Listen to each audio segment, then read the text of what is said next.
Sino kaya sa mga kandidatang ito ang totoong panalo after the pageant? Nako, manood ka dahil ito ang top 10 most successful Miss Universe ever. Number 10, Amelia Vega ng Dominican Republic, Miss Universe 2003. Imagine, 18 years old pa lang si Amelia nung nanalo siya. First ever Miss Universe ng Dominican Republic at youngest winner since 1994. From beauty queen, naging actress siya, model, singer at author pa. Fun fact, cover din siya ng book ni Donald Trump na The Miss Universe Guide to Beauty. So she's really one of a kind. Number 9, Gabrielle Eisler ng Venezuela, Miss Universe 2013. Alam nating madalas na nanalo ang Venezuela sa Miss U. Pero iba si Gabriela. She's super hands-on sa charities at local causes hanggang ngayon. Love siya ng mga fans niya kasi she's one of the kindest and most sincere queens. Number 8, Jennifer Hawkins ng Australia, Miss Universe 2004. Itong si Jennifer Hawkins is tilahati at 40. Si Jennifer ang OG blonde bombshell ng Miss Universe. Sobrang successful niya as TV host, brand ambassador, at naging host pa siya ng Australia's Next Top Model. Number 7, Alicia Machado ng Venezuela, Miss Universe 1996. Alicia Machado is still youthful at 47. Siya ay isa ng ganap na American actress, TV host, singer, at beauty queen. But did you know na binansagan siyang most popular Miss Universe in history because she gained weight and was criticized by Donald Trump, but look at her now, still successful and gorgeous. Number 6, Gloria Diaz of Philippines, Miss Universe 1969. Old but gold. Siya ang patunay na kahit senior na, maibubuga pa. As we all know, she's an actress, producer, model, and first Filipino to hold the Miss Universe title. So para sa mga sumasabay sa kanyang yapak, si Miss Gloria Diaz ang itinuturing na blueprint ng bawat Filipina beauty queens. Number 5, Catriona Gray ng Pilipinas, Miss Universe 2018. Sino nga bang makakalimot sa makapanindig balahibo na lava walk ni Catriona Gray? There's no doubt na siya talaga ang mag-uuwi ng corona noon because she's the jack of all trades for being a beauty queen. Dahil imagine, aside from being crowned as Miss Universe, naging Miss World Top 5 din siya noon. And now she's a host, speaker, singer, model, endorser, and advocate. Lahat kaya niyang gawin. Beauty and brain, walang tapon. Number 4, Diana Mendoza ng Venezuela, Miss Universe 2008. Another Venezuelan pride.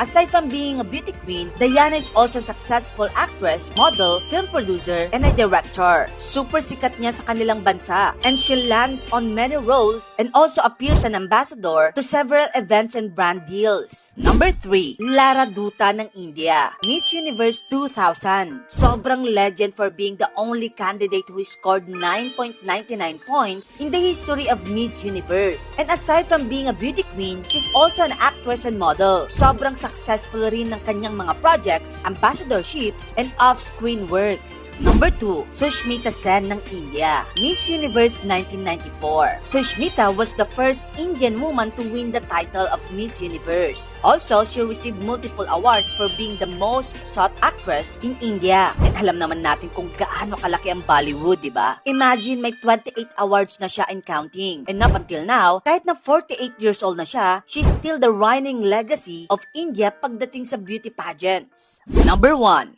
Pia Wurtzbach ng Philippines, Miss Universe 2015. Imagine this, after 42 years. It was a remarkable and historical comeback ng Pilipinas para maiuwi na ang corona ng Miss Universe. Pero nakakaloka yung nangyaring eksena. It was surely not only one of the most popular but also the most iconic queen sa Miss Universe. At kahit na ganun pa ang nangyari kay Pia, talaga naman yung impact nito pabalik sa kanya ay positive after the pageant. As of now, she's an actress, model, and also a fashion icon and ambassador of big brands like Bulgari. O, diba? Literal na queen things. Disclaimer lang din ha, this top 10 list is based on the top10.com where people can vote. Kaya itong ranking na to, base mismo sa mga tao. Anyway, sa tingin mo, sino kayang pambato ang kailangan nating ilaban sa Miss Universe para mapanalunan ulit natin ang corona? Tara, pag-usapan natin yan sa comment section.